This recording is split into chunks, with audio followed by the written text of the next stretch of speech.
welcome Dave.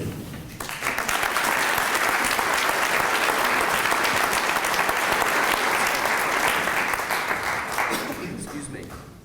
So, Howard County was a magical place to grow up. My parents moved here from Baltimore City, and I spent the first 10 years of my life growing up in a cozy rancher on an acre of land not far from Centennial High School. Our house backed up the cornfields, and me, my sister, and my brother would spend our summers running around through the tall corn stalks, catching crayfish in the streams, and climbing the tallest trees. One of my favorite places to visit was my friend Greg's house.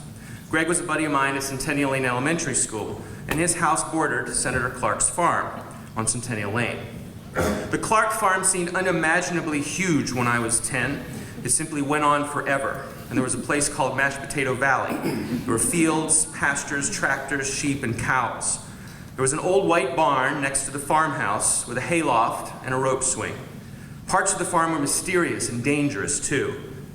Don't cross that pasture. The bulls are in there. They will kill you.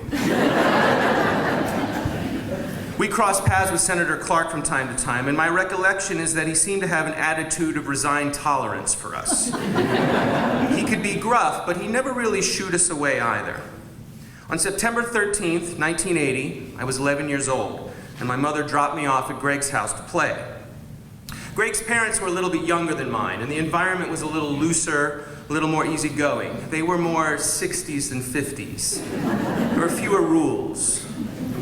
I don't remember how we found out, but we discovered that later that day, President Carter was coming to see Willie Nelson at Meriwether Post Pavilion. His helicopters would be landing at Clark's farm, where they would transfer to the presidential limo and drive to the show. Maybe, if we were lucky, we might be able to catch a glimpse of the President of the United States. And so we stood wide-eyed at the edge of a pasture several hundred yards away from the white barn, where we were told the meet and greet was going to happen. Me, Greg, and his older brother Scott, behind a single strand of electrified barbed wire that encircled this field. Dusk was coming, and that's when we saw a very serious man in a suit heading our way. Should we run, I asked. Be cool, Scott said. So I did. The man was, of course, a Secret Service agent. Scott approached and engaged him in a brief yet intense flurry of whispers. The man stepped back, irritated but resigned that we knew that the president was coming. Okay, he said. You boys can stay here and watch the helicopter come in, but no closer. Understand? Yes, sir, we all nodded. He trudged back across the field toward the white barn. We stood at the edge of the fence and we waited. We're not going to be able to see anything from here, said Scott. Everything is happening on the far side of the barn. Well, at least we'll be able to see the helicopters, I said. That's pretty cool. And with that, as if on cue, the helicopters came roaring overhead. They circled once and they landed near the farmhouse. And sure enough, we couldn't see a thing. It was that time right after sunset, the gloaming, when there's still light, but it's fading fast.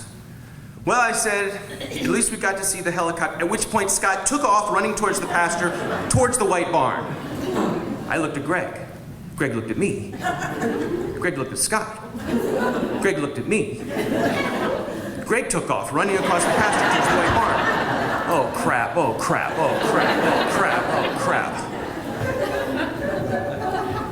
I took off running across the field towards the white barn. So here's the scene. I'm running as fast as I can, my legs motoring underneath of me, sure that at any moment I'm going to be dodging bullets in a hail of gunfire. I catch up with Greg. We make it to the barn. Scott is already halfway up the ladder to the hayloft. Greg scurries up and I'm right behind him. We creep towards the open end of the hayloft that looks out over the driveway where all the VIPs have gathered below. And Scott peeks over the edge. And no one shoots him. Greg peeks over the edge. And no one shoots him. So I peek over the edge. People are lined up below us, they're shaking hands and they're having their pictures taken. We have a perfect bird's eye view of everything. And I whisper to Greg, which one is the president? He looks at me shaking his head and says, that guy. I said, which guy? He said, that guy, the main guy. I said, the one in the suit? He said, no, the guy in the jeans behind the one in the suit. So basically, I just risked my life to catch a glimpse of an unrecognizable man who looked far less presidential than the Secret Service agents who were protecting him. The meet and greet wound down, the president and his family drove away, and everyone dispersed.